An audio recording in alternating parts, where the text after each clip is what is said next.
So, Absolutely. how are you? Happy Monday. I'm fine. Wait, happy Monday. I did some math today, so I'm pretty content with that. Nice, nice. I did only the littlest bit of math today. It's tough to find the time. Tough to find the time. Yeah. Got Yeah, other. I found like I either have like days where I have like plenty of time and energy, or Mhm. like I have like other stuff going on and it's like I fail to carve it out. Um, Yeah, and I don't know if that would be like actually sustainable if I was like trying to learn new stuff right. right now because it's like mostly stuff that I've seen before or stuff that I can figure out pretty Uh, quickly. I don't know if I would have to like change up my strategies if it was actually new material. yeah, this is actually an interesting thing. I've been talking to my co-founder Ope about just she's been looking at the Duolingo math, and I've been messing around with Duolingo. And one of the questions that I have about it um, is so it has this premise that's built into all of the like engagement features that like doing just a little bit each day can help you make progress in your learning. Um, and it's like sort of trivially true that if you like show up every day to Duolingo, you make progress down the track. But you don't learn very much. Yeah. uh, and I think that you're right that just like that showing up, it requires like periods of focused engagement that are longer in duration than like 5 minutes at a time. And you do have to carve out like pretty significant chunks if you're going to learn something new. And Duolingo is just like super not designed for that. It's not, there's just like, No. I am not sure that you could do like 2 hours of Duolingo in a sitting and be like, for that to feel okay with your, it's like your wrist would get tight. I don't know. It's Oh just yeah, like, because like the way I'm using Duolingo right now uh-huh, is I'm actually like taking it seriously for some reason. uh-huh, So like I'm getting better at Spanish, and what I'll do is like if I want to like sit down and do it for a uh-huh, while, I'll do it at the computer. Um, mhm, my Duolingo on one side, uh-huh, spaced repetition app on the other side, and open in the browser. uh-huh, Like Spanish dictionary in a third tab uh-huh, is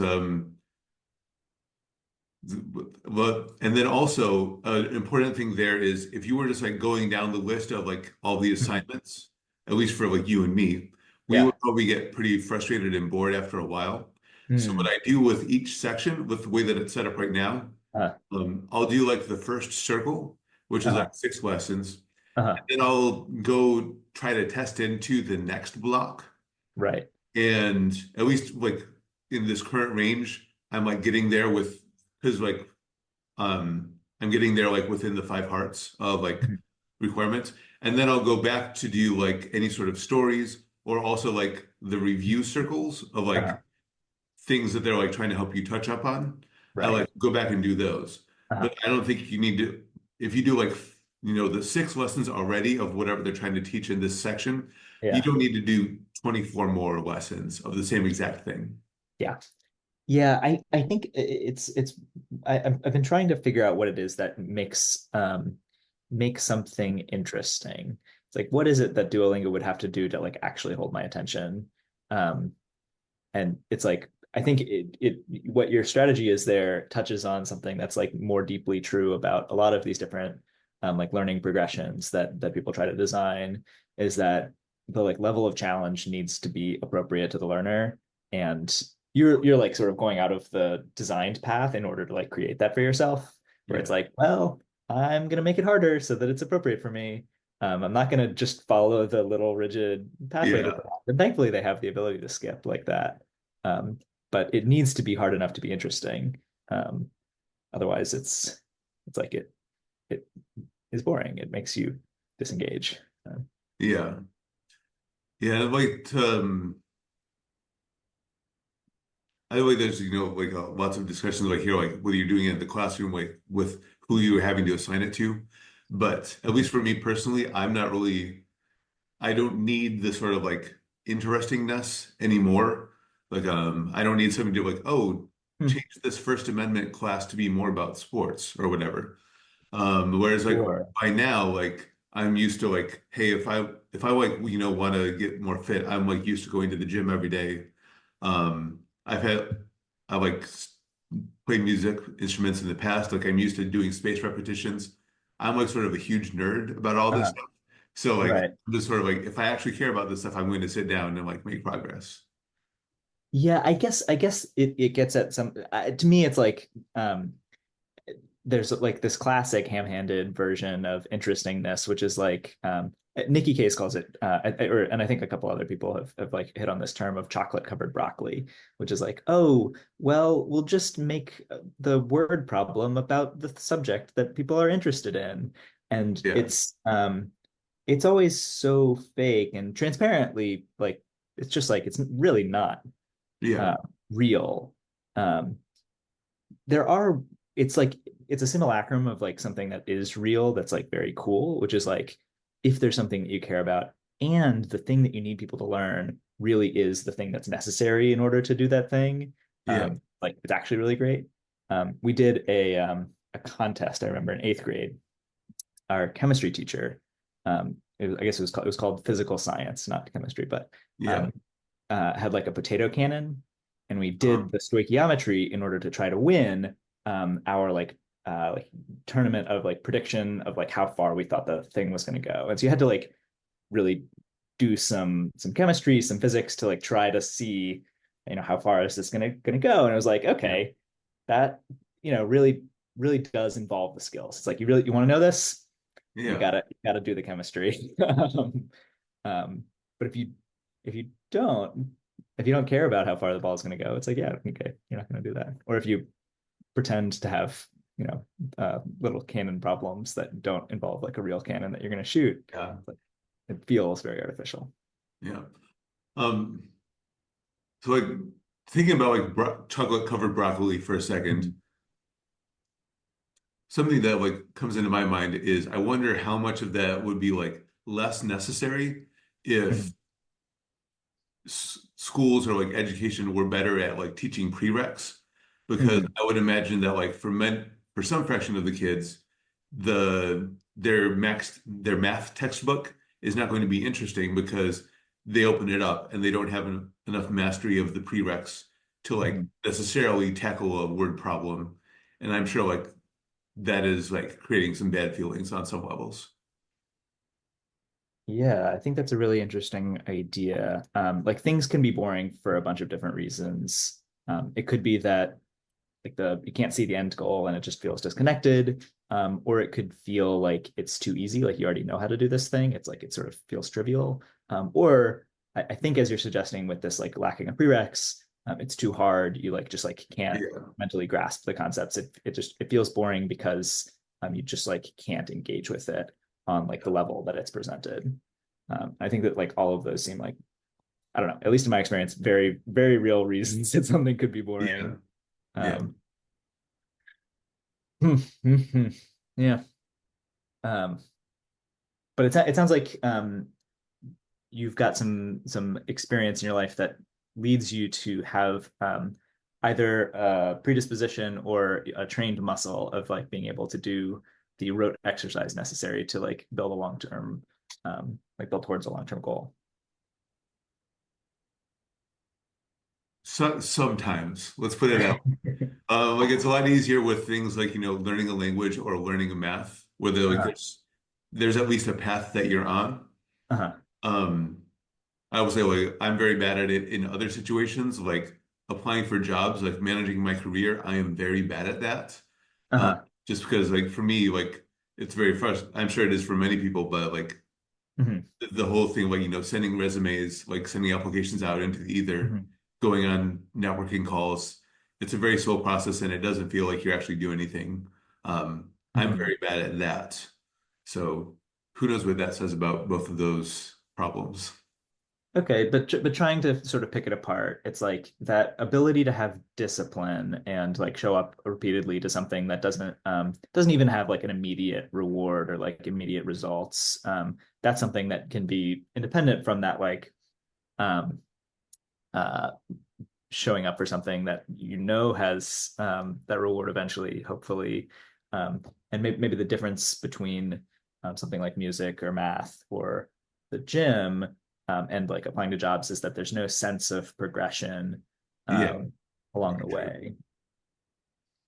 Yeah. Okay, Um, let me write that down, and I have a follow-up thought.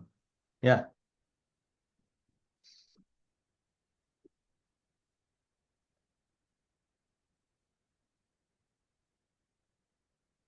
Feel like we're hitting a lot of highlights. Necessary difficulty, chocolate covered Yeah, broccoli, sense of progression, all the classics. classics, classic. Because like I do feel like this is sort of like the ideal of gamification, where Uh-huh. you have like a tractable problem where people Hmm. are building skills and then they like graduate to the next level. Hmm. Like obviously we have that in video games, we have that like in pedagogy if you're lucky, if people put a lot of work into it. And I think it's also like in a lot of jobs, especially like in say like industrial jobs. I Hmm. think like if you were a really good manager, like that's how you would be designing your direct reports, so like your employees' jobs to be like a video game in that sense, where Uh, like at least you come into work today, you do some things. mhm. Maybe it's a really boring video game, and that's why we pay you instead of playing Fortnite. But like you can feel like you get your hands on something and you like do some piece of work, and Uh, then it's complete at the end of the day or at the end of the week or whatever. Versus like, many people in their jobs, they're going to be trying to do stuff, but then the boss is going to be holding them back, or the boss will ask them to do like the opposite of what they told them last week, which is mm. like very bad game design. Yeah. I think it's also tricky. It's like there's some fields. So you take math where the pedagogy, the training, the kinds of problems that are like solvable are pretty well established.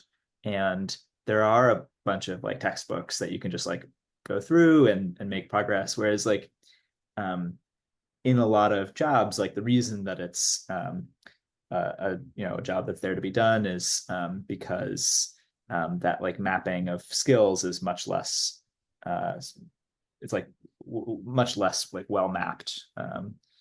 That's not true for everything. Like there are some things that are like, well, yep, you just Yeah. sort of progress through these skills, and you can make that progress very transparent and just like yeah, you keep learning every day. But I feel like a lot of times the direction to go in um, is not as clear. Yeah. Well, I have like two thoughts on that. Like Mhm. one way that I'm thinking about that response of like, not every single job is going to like, have like a very Mhm. fulfilling, like, exponential curve of like personal growth or whatever. But I think like there's also like that is one aspect of gamification, but Mhm. also the aspect of like showing up and cranking out widgets in a satisfactory way.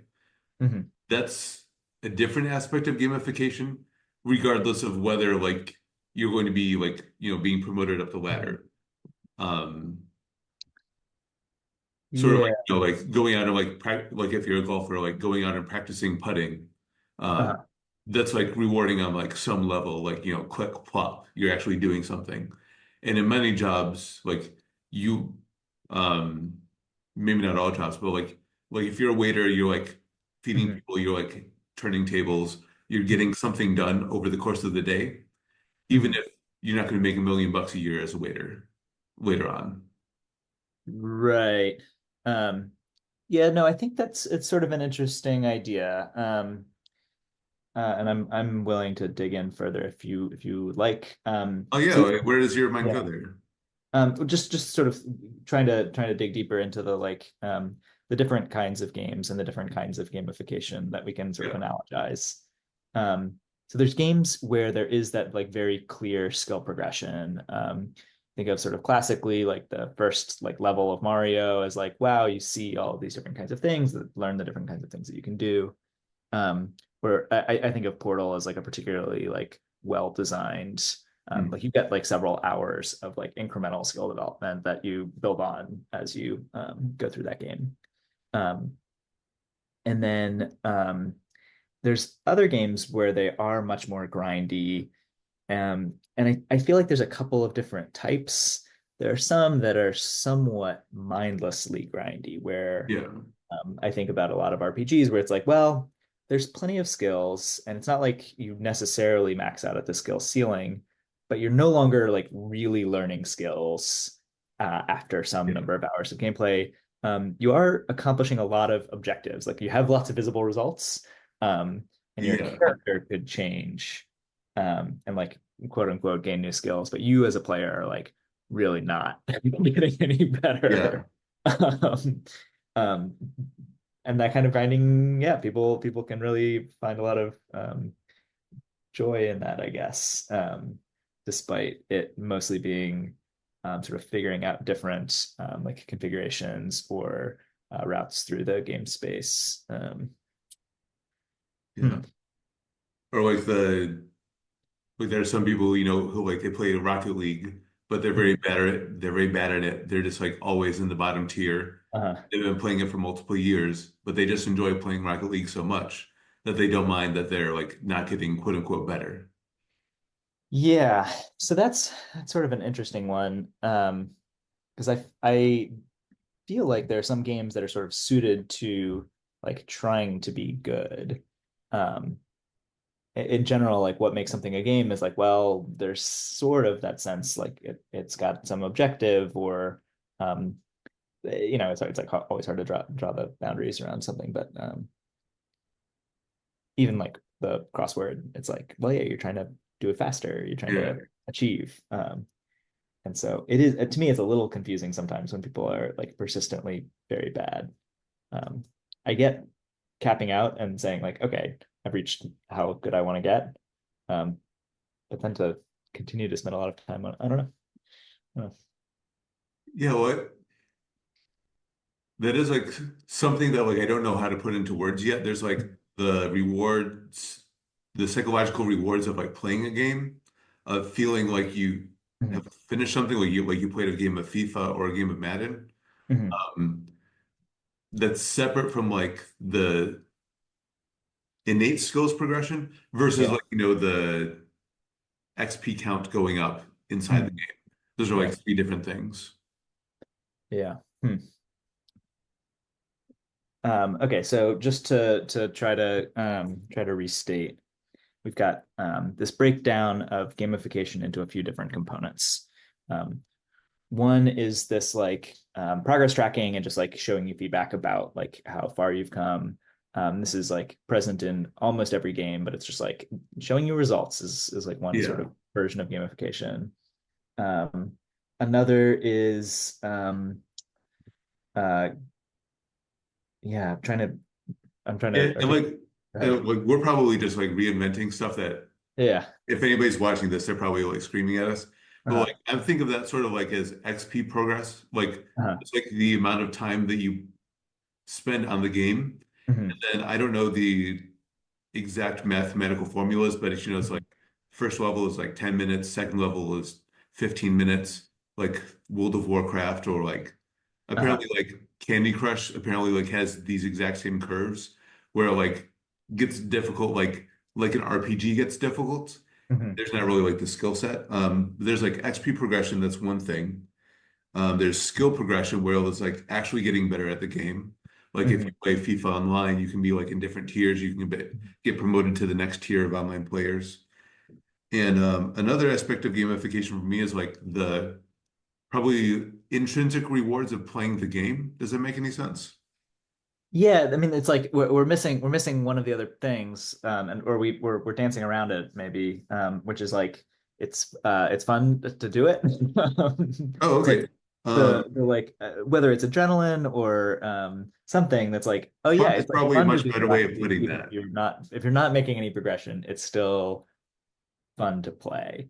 Yeah, Um, fun is probably a much better way of saying what I was trying to say. um, yeah, but it's like it does seem like it's a whole separate piece of the puzzle. Um, So okay, so we've split gamification into lots of these different pieces. I get a little like tense in my shoulders when I hear gamification because I think people feel very strongly like yes, it's great or no, it's terrible. Um, and there's plenty of like very shallow like features that are built into different education apps that are like quote unquote Yeah, gamification. It's like, well, no, you just showed whatever badges on the app icon, and it's like this is awful. yeah.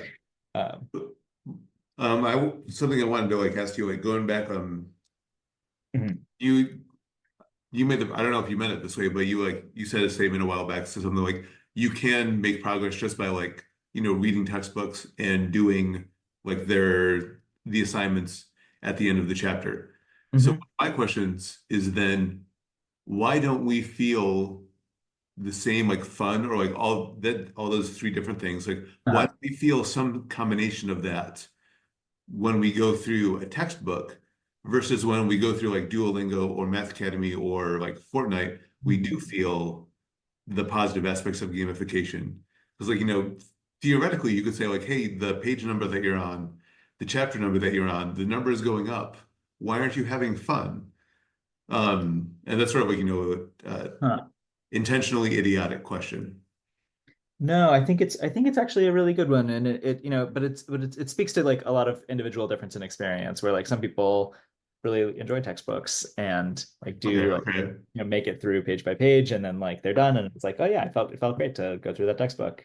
okay. Uh, and yeah, maybe there's a few different pieces to like why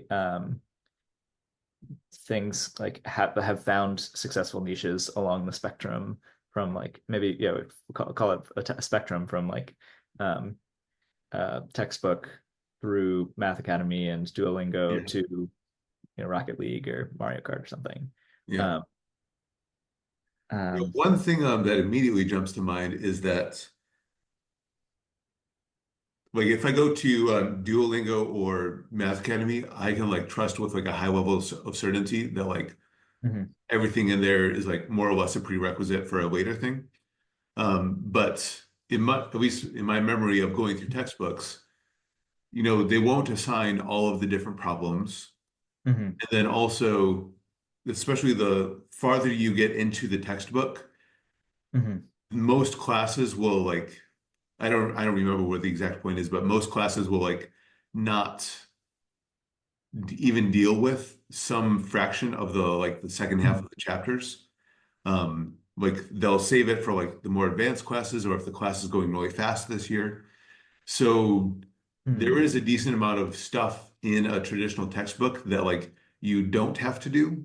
Right. And at least for me personally, like that would be, I can like see that being a point of friction where I was like, okay, you need to do somewhere between like 1/3 and 100% of this textbook, Yeah. but without sort of like the arbitrary teacher, the arbitrary uh, system, like saying like you have to do 67%. That creates problems. Maybe I think that seems um it seems to me like that doesn't mesh with my understanding of like why a textbook wouldn't Okay. be satisfying. Just because like if we get back to this games example, it's like there are people who like 100% a game, but like Yeah. most players don't, and that's not, I don't know, that idea that it's not necessarily got a linear Okay. path through it, or that you don't necessarily like have a one-to-one mapping between like your classroom experience and the textbook. I'm not convinced that that's the difference. Okay. Um, but maybe it's related. Um, That's a Maybe good counterpoint. here's an idea for why it could be different. In Math Academy and Duolingo, in these like online um, sort of puzzle UIs, you get feedback instantly on whether you got something right.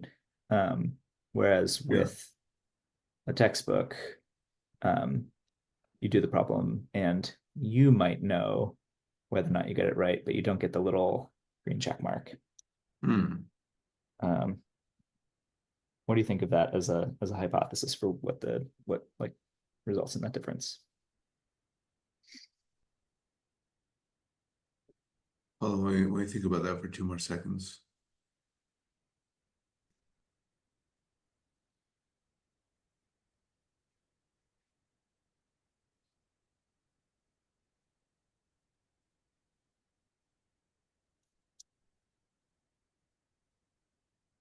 I'm leading, I don't agree with it immediately, but that's probably because when when you say Mhm. if you say like at least for me, if Mhm. I look at a problem and I know I got it right, Mhm. I also know that like there's a pretty high chance that like I don't have it right. Um, but that's one problem. But also like the other problem is I would say like there is some amount of like sort of like social, there's like both the social aspect of learning and then Mhm. also like the sort of like being on a track, being on like some sort of progress towards learning, Mm. where like the green check from Math Academy or your like actual from like your eighth grade teacher, that means something more than like you looking it up in the answer book, potentially. Yeah, I think the social aspect is a real thing, and like validates your learning in a way that you can't do on your own. Um, but I'm not sure that it is enough to distinguish like the online versus textbook approaches to the material. Um, Yeah. And there's like also like why the did time factor where like they give it to you right away versus like if you're doing problems on your own in a textbook, like Mhm. I'm not sure like how I would approach that now, but like in the Mhm. past I would have probably done like 10 in a row and then gone back and checked them or Right. something like that. Yeah, yeah. So that like immediacy of the feedback, I think, is a big piece of Yeah. to me, it's like why it feels good to do the problems online. Um, like in the Math Academy, I agree the with that. quizzes, you feel much less certain when you take the quiz and then have to submit all your answers at once rather than like going through the answers one by one. Yeah. Have you ever at the end of the quizzes they give you like the warning saying, oh, you still have so much time left. Do you ever go back and like redo any questions? Not so far. Yeah. Um, um, but if I was missing more things on the quizzes, then I might. I did have my first experience on one of the quizzes where I was very close to out of time. Okay. Um, Nice. usually I feel like I have lots of time and I've already checked the answer and it's just like I'm ready to submit. Yeah. Um, but it's one of them I was like I feel like usually they actually order the quizzes pretty well, where like each question takes like a longer amount of time. They're like sorted from like fastest to slowest. Uh, Okay. maybe that's not true, but it's been like Feels like it at least. feels like it. Yeah. But on this one, it was like question 4 of 9 took a bunch of time for me, and then Okay. uh, the rest of them were like pretty quick. But I felt like maybe I was under a minute left when I submitted. Yeah. Very close call. Nice. Yeah, but yeah, but yeah, I think it's like helpful to like have that like, for the whole testing effect. And then Mhm. like I try to remind myself like if I didn't get a perfect score on the quiz, like, hey, this is just basically a review and they're just gonna like give whatever you got wrong. I don't know which one I got wrong. They're gonna feed it Yeah, back to you. Don't worry about it. right, right, right. Um, yeah, I have I've come all the way around on tests. As a young person, I thought tests were bad, and now I think tests are very good. Yeah. Fully test pilled. Um, tests for more things if possible. Um, Yeah. Like, what's your current understanding of like why that's valuable? Is it like mostly like, is it about like salience, like making it important, or like taking away like your reference materials, or like what makes it work? yeah, I think that those things, in terms of like explaining the testing effect. So if Yeah. anybody's watching this and they don't know what the testing effect is, Oh, it's thank worth you. Thank you. a quick Wikipedia. But basically, the effect is you remember things better if they are tested. And tested in this situation means like in like something with some stakes. Timing is often like if it's a timed test, often that helps feel like it helps it feel like it has stakes, even if Yeah. the stakes are otherwise the timer went off before you could submit your answers. Um, but the yeah, the higher the stakes, uh, subject to some caveats, usually Yeah. the better you remember the stuff. Um, so why do I think the testing effect is like what causes the testing effect? Is it just a salience thing, or are there other things? I think salience is like probably a big factor. Um, um, I guess my mental model is like um, the brain has some um, machinery for determining the importance of different things and whether or not they're like worthy of being remembered. And that like prioritization function is like learns by example, and like you show it an example of like, hey, this thing that was on this test, it was really important. You felt a lot of emotion Yeah. about it, therefore you have to remember it. Um, Vividness of explanation, I think, is like explained by the same set of factors. It's like, wow, I felt something really powerful because of this explanation. Therefore, it's worth remembering. Yeah. Um, uh, yeah. Do you have what's your theory of why the testing effect works? I think so. I haven't actually read any papers on the testing effect, so Uh, I don't know any of the details. So I would imagine part of it, and then presumably like the actual research has already dealt with this and knows the answers, but like surely some part of it has just got to be like you study more for it. Uh, mm, mhm, then the actual like the whole salience thing of like going through the test, I feel like it has to help as well. Uh, mhm, One open question that like this raises in the back of my mind is that like there's this thing in as a student like you cram for a test mhm. and you don't remember anything after like a month later. Yeah. Like how does that interact with the testing effect? Presumably they've figured out all of these compounders. So Um, at least my understanding of what the testing effect actually consists of, like what's the measured effect, is that the items that are like shown on the test itself end up being remembered better than the ones that are not shown. And so they've tried to oh, isolate okay. and study effect out, or like the sort of the other stuff from this. It's like it actually matters that you see it on the test. Now Yeah. maybe that's just like really just like you had to do a forced recall in a high salience environment, and so it's like, yeah, you just did one more recall practice on those items, and the Yeah. other ones you didn't. Maybe. it's Yeah.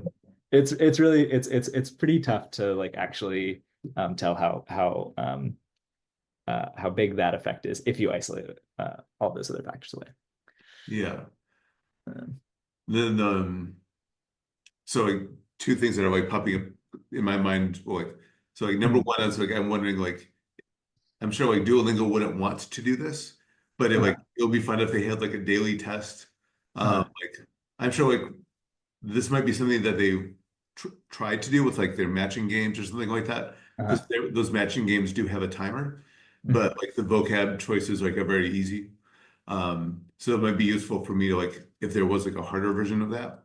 mhm. Um, and then like the salience effect is just something I'm more interested in like now that I'm like trying to like learn Spanish on my own because like people say like oh just go to like the foreign country and that's great, Yeah. which is great, but like Uh-huh. you would think that like like these days I have like enough free time. There should be a way for me to like learn a language on my own without having to like go move somewhere. Like I should be able to like spread all that time across just more days. And one thing that happened recently is I've been watching like Legally Blonde dubbed into Spanish. Uh-huh. I'm like finishing up my second watch, and I didn't really I don't really understand it that well yet, but Uh-huh. I feel like I've had a pretty big step change up in my like comprehension of Spanish, just like Mhm. spending like over the course of however many days listening to 2 whole hours of actual Spanish, Yeah. at least Yeah. as close as I can get right now. Yeah. No, I think that there's like a couple of different like really important pieces there. Um, I think it's like um uh instead of the like artificial environment of the like little learning app where that's like not really where any real Spanish Yeah, happens. It's yeah, like Spanish happens in your life. It's like it's got to be useful in conversation or in like viewing media. And so you're like situating it in the place where you're gonna have all of the real um like cues. You're gonna have all of the like actual like importance. Like the demand is very real. You have to like tie things together over a longer context. It's just like um, got a lot more shots at yeah, understanding things. Um, I think that that's like um, that's really important. The other thing is like conversation immersion. It's like you just get so much more content than you would. It's like 2 hours of watching video Yeah. is so much more Duolingo than you could like sit and Yeah, yeah, do. yeah. Um, Especially, yeah, it's like if you're worried about the hearts, Duolingo like effectively limits you to it's like 10 minutes of very hard practice Yeah. or 5 minutes of very easy practice as many times as you want because it's really too easy to like, I Yeah. don't know, really push you to learn new things. I don't Yeah, think it I think like I really did like changes a like, back of the envelope calculation of like, they say like, Duolingo is like the same as like, however many semesters of college. But if you just keep your streak going every day and you don't do anything more than that, I mhm. think I did the math. It's something like it's like the first 2 weeks of like college Spanish or something. So it's not very much at all. Yeah, I think that this is like the it's like college Spanish just like might not be hard enough. That too. Like It's like you might just like not be doing enough Spanish in college, and so like Duolingo could be like very accurate about that claim, and like also it might not be very meaningful because it's like if you're like taking 3 credits of Spanish in that's college, and useless. that's like man, the class is taught in English describing Spanish words for whatever 2 hours every week. It's like, yeah, it's just That's not not that enough. much. Yeah. Um, um, So so yeah, you mind if I like yeah, derail yeah. from Let's somewhere else. one of my like open questions, like Mhm. if I was like how I one of my open questions is like how can we switch language classes to like using the actual language as Mhm. reasonably soon as possible? And I think it's a little bit tricky because like, in the traditional classroom setting, um, especially like if you're at a college or a high school where people are forced to take a foreign language, it's a little bit alienating to like join like a fully foreign language class from the day one. Uh, Mhm. but like obviously it would be helpful for like more listening practice. It will be useless for like, speaking practice for a while. But Uh-huh. also like there's a thing that like I'm starting to notice with Spanish, like as you get more into like advanced beginner, I would probably guess, Mhm. you have like, multiple different past tenses. Mhm. But like there's many different ways that you could translate something back and forth. Like I Yeah. was doing this, like is this like which Uh-huh. tense do I want to use for that? Or like which word for restroom do I want to use here? Mm. Space repetition cards were like very useful in the beginning, Uh-huh. but once I can translate something into like multiple different sentences, um, there's this problem where like English to the foreign language isn't that useful in and of itself. And Mhm. at my point, like where I am in Duolingo, they're still asking me like, what does this mean in English? And they Mhm. should really have stopped that by now. Like if it was like for like a real like, language learning app, Yeah. not because they have their own set of trade-offs that are working for many people. Um, Yeah. you know what I'm talking about. Like so that's just something that's like opening in my back of my mind. Like if you were designing a class that's like just not completely immersion, like what would the on-ramp look like? Yeah, so I'm not totally sold on the idea that like switching to um the like the target language as the language of instruction early is like necessarily the right goal. There is just like so much benefit from explicit instruction that's like very clear and you like understand it on both sides. Yeah, It's yeah, yeah. like so valuable. And if you mess up in some of those things, like explaining tense is already like really tough for students. And so trying to do that in a language where you're like your grasp of those explanations of grammar in particular, um, I think that that is like maybe a miss. Um, I think that the thing it's like the thing that you need is like both the explicit instruction and just like tons more practice. Just like the volume of practice needs to be much higher than Yeah. you're typically doing in a class. So like I wouldn't necessarily if I were trying to like how do I teach Spanish the most efficiently? I'm like not a language teacher, and so it's like there's probably a bunch of things that I'm getting wrong. But I would say, well, you should fine use your native language as the language of instruction in the class. Do a couple hours of class every day, and then also do 6 hours of immersion and like Yeah, a yeah, bunch more practice in situations that are like very real, where you like have to use the language.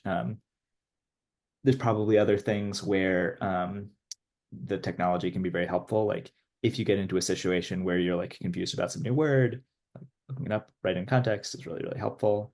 yeah. Uh, yeah.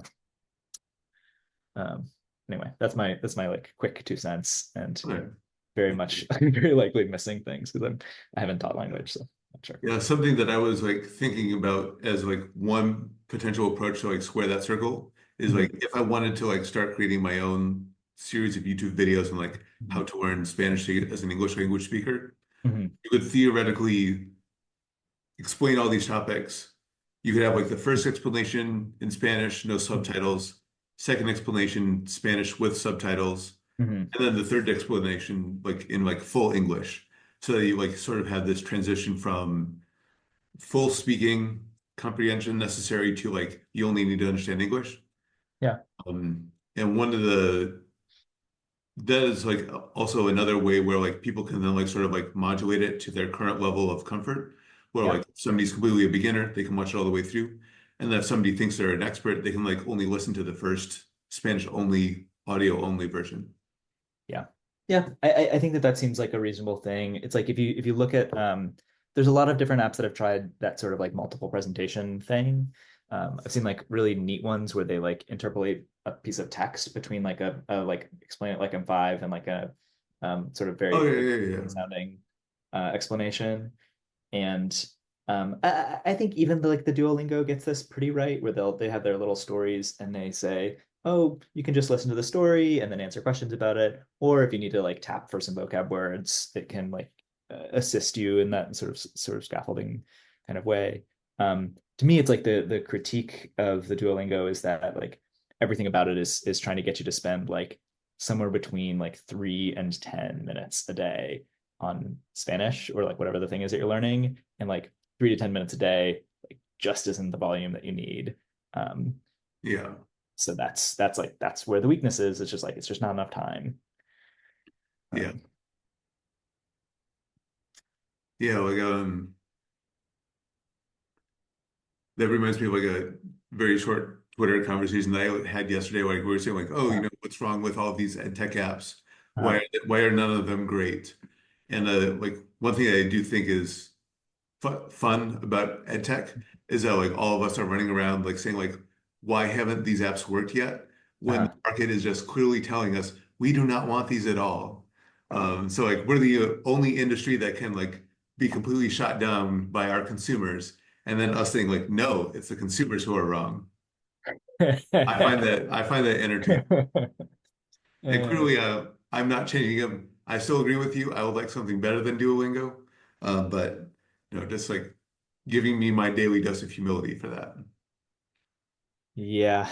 Um, I mean, yeah, the consumers are wrong. I mean, I think there's like a lot to be said for things like Duolingo in terms of like setting a like a baseline for like sort of that edutainment that's like pretty high Yeah, quality. It's like I don't really believe that like doing the crossword makes me smarter. But yeah, compared to like doing some other like compared to the Flappy Bird, it's like yeah, maybe yeah. it's like some sort of verbal linguistic skills rather than like reflex skills that it's Yeah. like I don't know. Um, I think there's also like a plausible argument for like that one Benjamin Bloom book about like talent development, where like he sort of like portions that out to like phase one, like get the kids interested, phase two, like practice like down like a sort of like routinized path, and then mhm, phase three is like expert level practice, like one-on-one, like like really elite stuff. So I think there's an argument to be made that's like Duolingo is great for like phase one of getting people interested in the subject.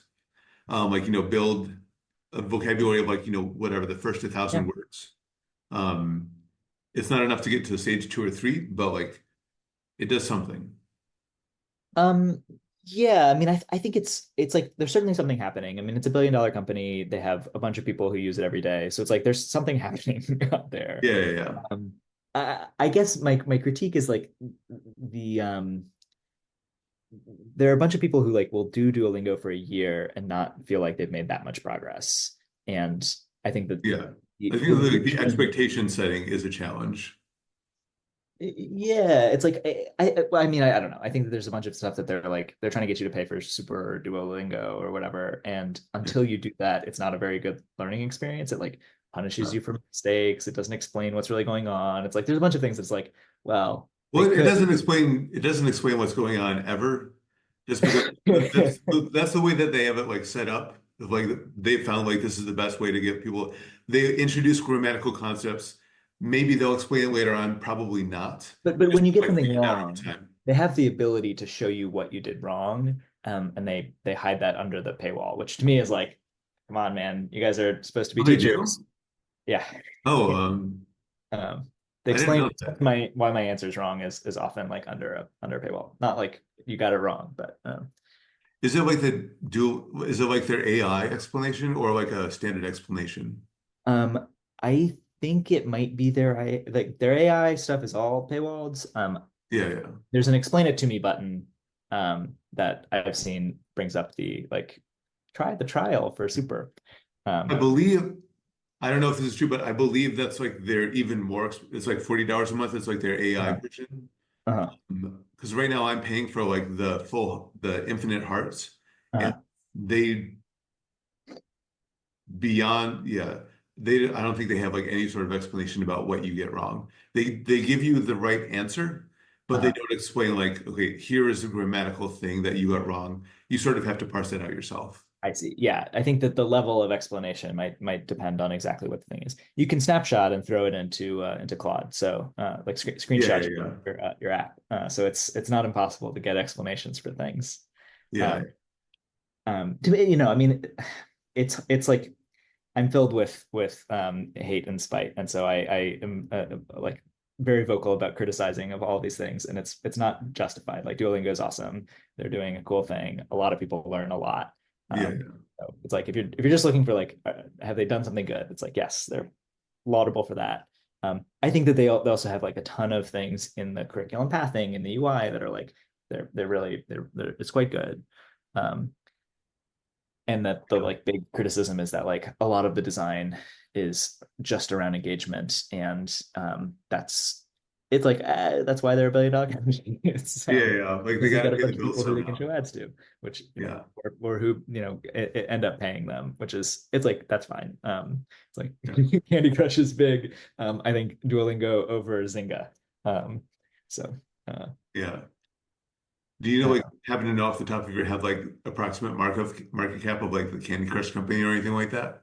I'm just like uh, wondering, like, comparing, like, That's that'd be that would cool be a to good one to know. know, like Candy Yeah. Crush versus Duolingo, which is bigger. My guess is that Duolingo is bigger now, but I don't know that that was always true. Yeah. I know that it wasn't always the case. Yeah. I don't know if it's like bigger than Candy Crush specifically in terms of revenue, but I'm sure like if you compare it to like mobile gaming as a whole, it's just like not even dropping a bucket. Yeah, these are all learnable numbers. Yeah. Uh, uh, um, hmm. So is there like anything else you want to touch on this week before we wrap up?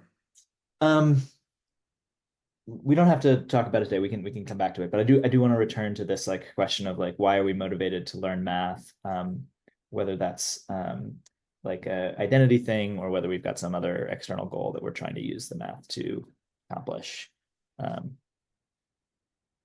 feel like we And just are you thinking about that like for students, for like actual students only, like people like who haven't gone out into the workforce, or are you thinking about it for everybody or both? yeah, I think it's for everyone. Like um, what is it that has brought us to Math Academy and um, what brings other people to math other than just like, well, I told you so, you have to do it. Exactly. So maybe yeah, maybe more to dig into next time. Yeah. Awesome. Well, Rob, this is great with chatting. Let's do it again next week. Yeah, absolutely. Super Yeah. fun. Thanks.